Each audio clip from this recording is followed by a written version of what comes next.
Antony had always loved money. Not just loved, it was his weakness, his obsession. From a young age he would do anything to get his hands on it.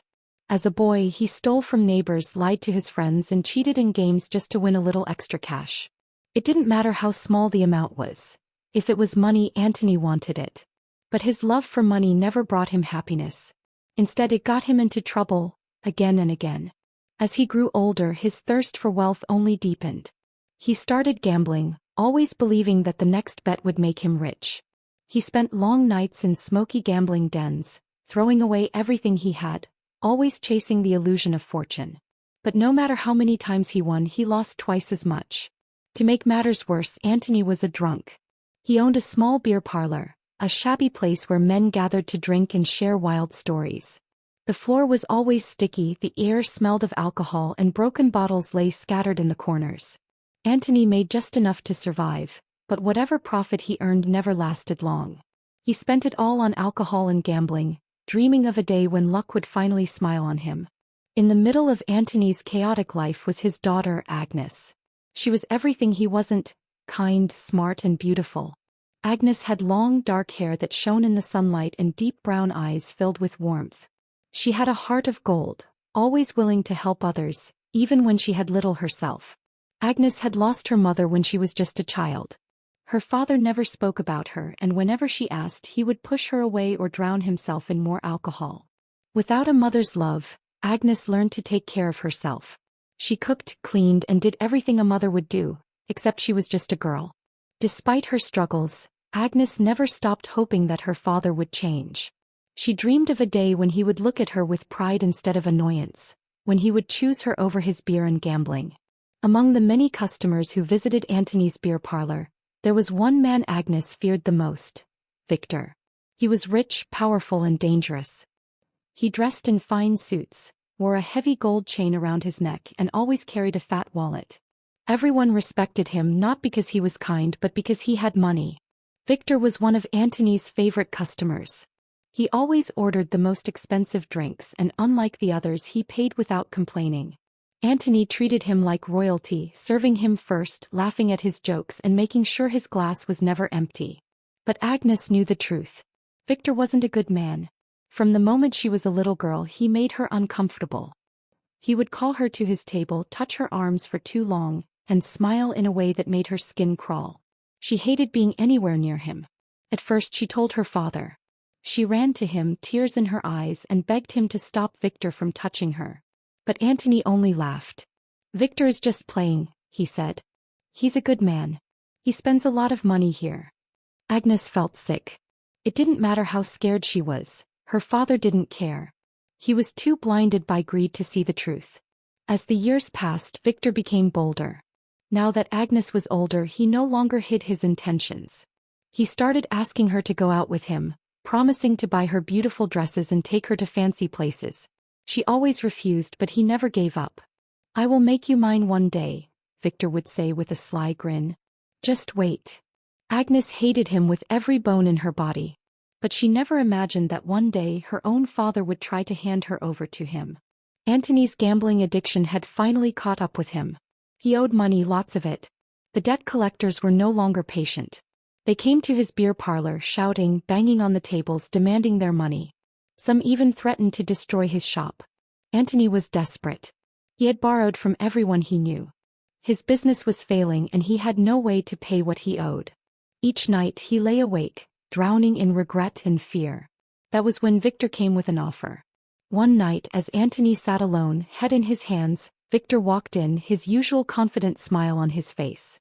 He ordered his drink, but instead of talking about the usual things, he leaned closer to Antony. "I hear you're in trouble," Victor said smoothly. Antony sighed. "I don't know what to do anymore." Victor chuckled. "Lucky for you, I do." Antony lifted his head. "What do you mean?" Victor took a slow sip of his drink, then placed the glass down carefully. "I'll pay off all your debts. Every single one." He paused, then smiled. "But in return, I want something." Antony's eyes narrowed. "What?" Victor leaned in, his voice barely above a whisper. "Agnes." Antony's heart skipped a beat. He opened his mouth to protest, but Victor raised a hand. "Think about it. You know how much I want her. And I'm not asking for much. Just convince her to be with me and I'll make all your problems disappear." Antony hesitated. He knew Agnes would never agree. But the thought of being free from his debts was too tempting. Victor patted his shoulder. "Don't take too long. You know where to find me." As Victor walked away, Antony sat frozen. He knew what he was about to do was wrong, but the weight of his debt crushed his conscience. He had to make Agnes say yes, no matter what it took. Antony had always believed that money could solve any problem. He had spent his whole life chasing it, risking everything for a chance to hold more of it in his hands. But now, as the weight of his gambling debts threatened to crush him completely, he found himself backed into a corner with no way out, except one. Victor's offer had been simple. Convince Agnes to be with him and all the debts would disappear. At first Antony had hesitated. A small voice inside him, one he had long silenced, told him this was wrong. Agnes was his daughter. He trusted him. How could he betray her like this? But that voice was weak, drowned out by the louder voices of desperation and greed. He had spent years making bad decisions and now the consequences had caught up to him. If he didn't act fast, he would lose everything. So he made his choice. He would make Agnes say yes, no matter what it took. The next morning, as the sun cast long shadows across their small home, Antony sat at the wooden table, lost in thought. He watched Agnes move around the tiny kitchen, preparing their usual meal of boiled yams and palm oil. She looked tired, the weight of their hard life evident in the way her shoulders slumped. Antony cleared his throat. "Agnes." She turned, wiping her hands on her wrapper. "Yes, Papa?" He forced a smile. "Come and sit with me, my child." Agnes frowned but did as he asked, taking the chair across from him. She had seen this look on his face before, when he had lost money when he was about to ask for something. Antony sighed heavily. "Agnes, you're a woman now. Have you ever thought about your future?" Agnes blinked in confusion. "My future?" "Yes. Don't you want a good life? Comfortable home? A husband who can take care of you?" Agnes's stomach twisted. She didn't like where this conversation was going. "Papa, I'm happy as I am." Antony chuckled, though there was no humor in it. "Happy? Look around you, Agnes. We are barely surviving. Every day is a struggle. Do you want to live like this forever?" Agnes's grip tightened around the edge of the table. "We manage, Papa. We always have. But we don't have to." Antony leaned forward, his eyes gleaming with something Agnes couldn't quite place. "There is a man who wants to take care of you. A rich man. He can give you everything you've ever wanted." Agnes stiffened. "Who?" Antony hesitated, then spoke the name she feared most. "Victor." The room seemed to darken. Agnes's heartbeat pounded in her ears. "No," she whispered. Antony sighed, rubbing his temples. "Agnes." "No, Papa." She pushed back her chair, standing up. "You know how I feel about him. You know what kind of man he is." Antony waved a dismissive hand. "Victor is a good man. He is successful, respected." "He disgusts me," Agnes shouted, her voice shaking. "He has been harassing me since I was a child. And now you want me to." She couldn't even finish the sentence. Her skin crawled at the very thought of it. Antony's face hardened. "You are being childish, Agnes." "Childish?" Agnes's hands balled into fists. "I thought you were supposed to protect me. Instead, you want to sell me to a man like him." Antony slammed his hand on the table, making her flinch. "This is not about you, Agnes. It's about us. You think I don't know what Victor has done? You think I don't see it? But what choice do we have?" Agnes shook her head, tears forming in her eyes. "This is your debt, not mine." Antony's jaw tightened. "And who has taken care of you all these years? Who put food in your mouth? Who kept a roof over your head after your mother died?" "Me." His voice cracked, turning desperate. "I have sacrificed everything for you, and now, when I need you the most, you refuse to help me?" Agnes felt like her heart was being ripped apart. She wanted to scream, to tell him how unfair this was. But her father knew exactly what to say to make her feel guilty. For the next few days, Antony didn't stop. Every morning, every night, he brought up the subject again. He talked about how hard life had been since her mother died. He reminded her of the nights he went without food just so she could eat. He spoke of the debt collectors and how they would take everything if they didn't pay. And each time Agnes felt her resolve weaken. She barely ate. She barely slept. The guilt gnawed at her, whispering that maybe, just maybe, her father was right. One night as she lay on her small mattress, staring at the wooden ceiling, Antony's voice drifted through the door. 3 more days, he muttered to himself. If I don't get the money, they will destroy me. Agnes curled into herself, squeezing her eyes shut. She didn't want to cry, but the tears came anyway. She had no one else. Nowhere to go. Maybe this was the only way. The next morning, as Antony sat silently at the table, staring into his cup, Agnes approached him. She stood there for a long time, hands shaking, before whispering, "I'll do it." Antony looked up sharply. "What?" "I'll do it," she repeated, her voice hollow. "I'll be with Victor." A slow smile spread across Antony's face. "You won't regret this, my child." But deep down Agnes already knew. This decision would destroy her. That night Antony went to Victor with the news. The rich man sat in his usual corner at the beer parlor, swirling his drink lazily. "She agreed," Antony said. Victor looked up, his eyes glinting with satisfaction. "Smart girl." Antony shifted uncomfortably. "Just treat her well." Victor chuckled. "Of course. She will have everything she desires." Antony wanted to believe him. But as he watched Victor's lips curl into a smirk, a cold chill ran down his spine. Still he pushed the thought away. The deal was done. His debts would be paid. His life would be saved. What happened next was no longer his problem. The day Agnes was to meet Victor felt heavier than any other day in her life. Every step she took felt like she was walking toward a prison from which she would never escape. Her father had woken up early, humming a tune as he prepared himself for the day. It was the happiest she had seen him in years, and that hurt her more than anything. Did he even care what he had done to her? "Agnes, wear something nice," Antony called out from his seat. "Victor will be here soon." Agnes didn't respond. She sat in front of a small mirror, staring at her reflection. Her eyes were dull, lifeless. It felt like she was looking at someone else, someone who had given up. Her fingers trembled as she brushed her hair. This was really happening. Her fate had been decided for her. Victor arrived that evening, dressed in his usual crisp kaftan, a gold chain hanging around his thick neck. He smelled of expensive cologne, but Agnes hated the scent. It was the same scent she had smelled on him years ago when he first tried to touch her. Now that scent would haunt her forever. "Ah, my dear Agnes," Victor said, his voice like oil sliding over her skin. "You look beautiful." Agnes swallowed hard. She wanted to scream, to run. But her father was standing nearby, watching. She saw the unspoken warning in his eyes. Victor reached for her hand and she flinched. He chuckled. "Don't be shy," he whispered, pulling her closer. "We are going to have a wonderful time together." Antony cleared his throat. "Victor, about the money." Victor raised a hand, cutting him off. "You'll have your money. But first, let me enjoy what I've paid for." A lump formed in Agnes's throat.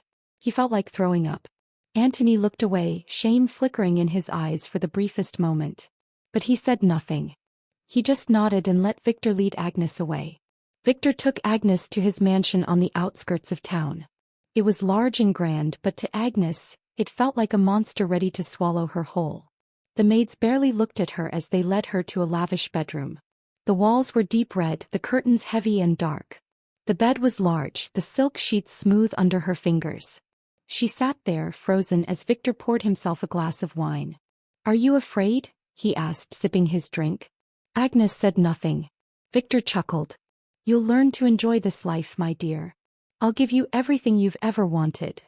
She turned to him, her voice barely above a whisper. "All I ever wanted was to be free." Victor's smile faltered for a second before he set his glass down. "Well, freedom is an illusion, my dear. We all belong to someone." Then he stepped forward. Agnes backed away, her heart hammering in her chest. But there was nowhere to go. That night Agnes lost everything. Her innocence. Her dignity. The small pieces of happiness she had managed to hold on to. What Agnes didn't know was that Victor's wealth had a dark secret. Every few years he needed to perform a ritual that required the blood of a virgin. It was the price he paid for his fortune. And now Agnes was his sacrifice. The moment he took her, the ritual was complete. Victor felt it immediately. A surge of power rushing through his veins. His body felt lighter, stronger. It had worked. He had won. Agnes didn't return home the next morning. Anthony didn't ask why. He assumed she was with Victor, enjoying her new life of luxury. Days passed. Then weeks. When she finally came back, she was not the same person. Her once radiant skin had turned pale. Her eyes, which used to shine with life, were now dull and sunken. She had lost weight, her bones beginning to show beneath her skin. She barely spoke. She barely ate. Anthony noticed but ignored it. She was living with a rich man now. Wasn't that what she had always wanted? "Why do you look like this?" he asked her one evening. "Victor is taking care of you, isn't he?" Agnes gave him a long, empty stare. Then in a hollow voice she whispered, "I'm dying." Anthony laughed nervously. "Don't be silly." But deep down a cold dread began to creep over him. That night he lay awake, listening to the sound of Agnes coughing in the next room. It was a dry, painful cough that shook her frail body. Something was wrong.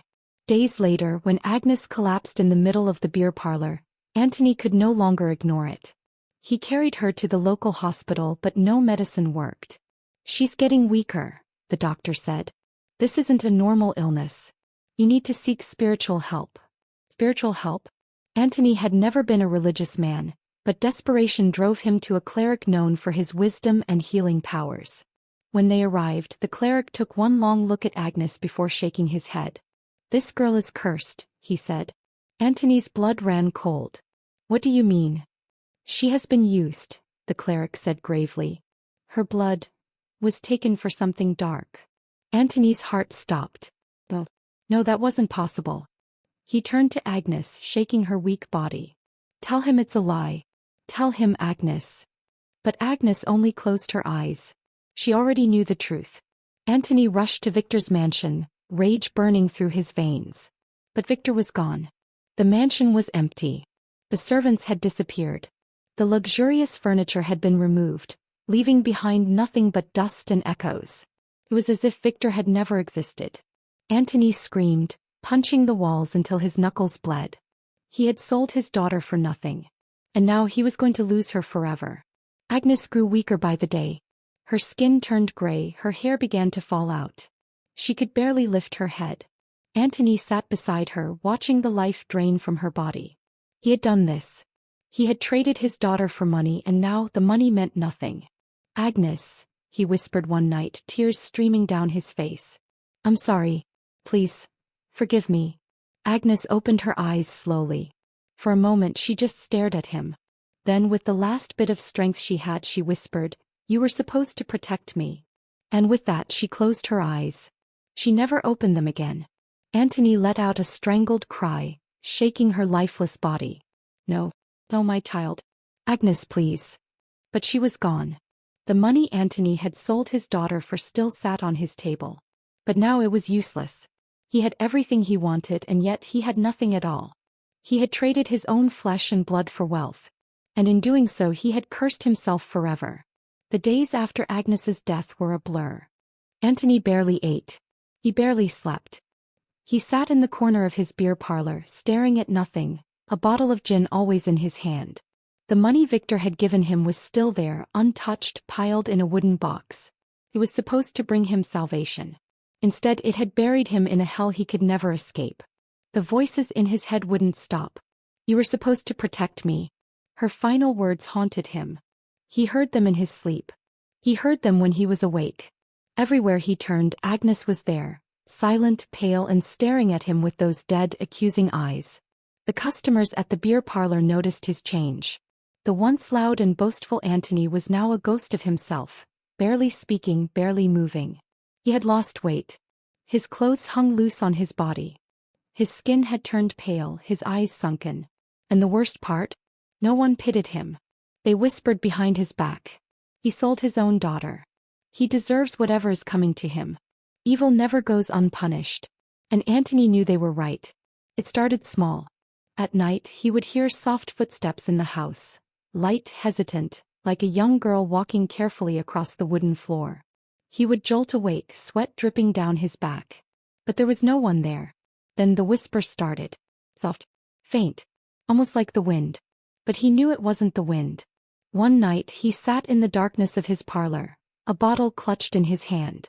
The silence was thick, pressing against him like a heavy weight. Then from the corner of the room a voice whispered, "Papa." The bottle slipped from his fingers, shattering on the floor. Antony's breath caught in his throat. His body turned ice cold. Slowly, so painfully slowly, he turned his head toward the voice. Nothing. Just shadows. Just empty air. But he knew. He was there. The next few nights were worse. His dreams were filled with Agnes. But not the beautiful, laughing Agnes he once knew. No. This Agnes was broken, lifeless, and covered in shadows. In his dreams she stood at the foot of his bed, her dark eyes piercing through him. "You sold me," she would whisper. "You let him take me." Antony would wake up screaming, drenched in sweat. But the nightmare never truly ended, because now she followed him everywhere. He saw her reflection in the mirror, standing behind him, her hollow eyes staring into his. He heard her breath in the empty rooms of the house. Some nights the bed would shift, as if someone had just sat down beside him. One evening as he drank alone, a cold gust of air blew through the room, making the candles flicker. Then a glass slid across the table on its own and fell to the floor. Antony leapt to his feet, his heart slamming against his ribs. "Agnes," he choked out. "Please, stop." But the shadows only deepened. And the whispers never stopped. Days passed. Antony stopped going to the beer parlor. He barely left the house. The haunting grew worse. One night as he sat at his table, counting the money Victor had given him, the lights went out. The room was swallowed in darkness. Then a touch. Cold light. Just a faint brush against his shoulder. Antony screamed, scrambling away, knocking the chair over. "Leave me alone," he shouted into the emptiness. But the voice came again, soft and broken. "You were supposed to protect me." A freezing wind rushed through the room, scattering the money across the floor. Antony fell to his knees, clutching his head. This wasn't just guilt. This wasn't just his mind playing tricks on him. Agnes was here. The next night Antony decided he had had enough. He needed help. He stumbled across town, searching for the cleric who had told him Agnes had been used for a ritual. When he finally reached the cleric, the old man looked at him with no surprise. "You have come too late," the cleric said, shaking his head. Antony fell to his knees. "Please," he begged. "She won't leave me alone. I can't sleep. I can't eat. I see her everywhere." The cleric sighed. "She is restless. She was betrayed by the one who was meant to protect her." Antony's stomach twisted. "What can I do?" The cleric's eyes were cold. "There is nothing you can do." Antony's breath caught. "No, there has to be something." The cleric raised a hand. "You sold your daughter for wealth and now you must live with the consequences."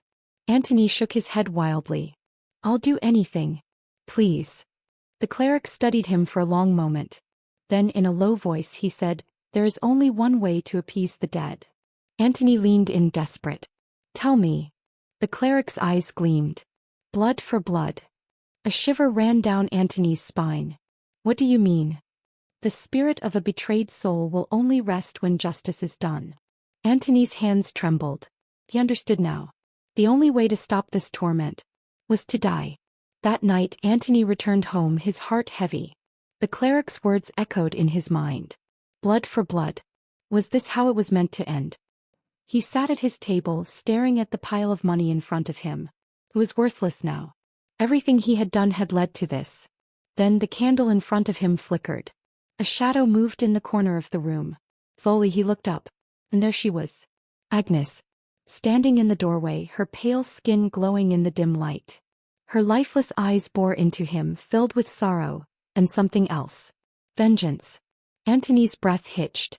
"Agnes." She took a step forward. The floor creaked under her bare feet. Antony stumbled back. I'm sorry, please." But she only whispered, "Papa, it's time." The door slammed shut behind her. The shadows swallowed the room. And Antony let out a scream that no one ever heard. Antony's scream tore through the empty house, but no one heard it. No one came to help. Because this was his punishment. The room was pitch black, but he could feel her presence, Agnes. She was closer now. The air turned ice cold. His breath came in shaky gasps as he pressed himself against the wall. Agnes, his voice cracked. Please, don't do this. The shadows around him moved. Then a whisper. You were supposed to protect me. His heart pounded violently in his chest. I made a mistake. I was blinded by greed. But I swear I loved you. Silence. Then he felt it. Cold fingers wrapped around his throat. Antony gasped, struggling, clawing at his neck, but there was nothing there, only the invisible grip tightening. He couldn't breathe. His vision blurred. Then just as he thought he would die, the grip vanished. Antony collapsed to the floor, coughing and choking. He crawled toward the door, desperately trying to escape. But the door wouldn't open. Then the voice returned, closer this time, almost inside his ear. Papa, it's time.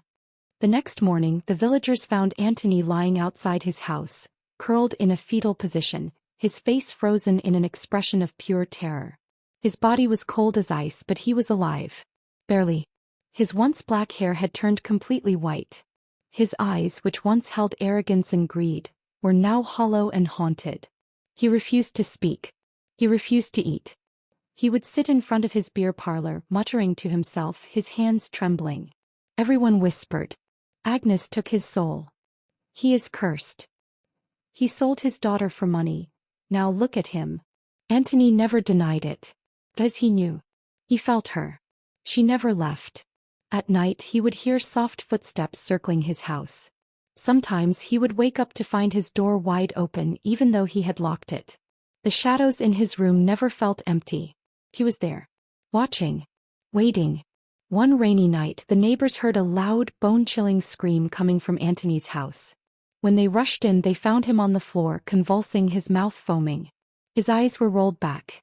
His body twisted unnaturally, like something was pulling him in different directions. And then he stopped moving. Dead silence. Then he laughed. A slow, broken laugh that sent chills down everyone's spine. When the villagers looked into his eyes they saw something horrifying. Antony was gone. His body was still alive, but his mind was lost forever. From that night on, Antony was no longer Antony. He wandered around town talking to himself, laughing at nothing, flinching at invisible hands. He would sit in front of his beer parlor, staring at the money he had once sold his daughter for, whispering her name over and over again. Agnes. Agnes. Agnes. The man who once loved money more than anything had lost everything. His wealth meant nothing. His soul was broken beyond repair. And Agnes? She had gotten her revenge. But her spirit still lingered, forever tied to the man who had betrayed her. Because some sins can never be forgiven.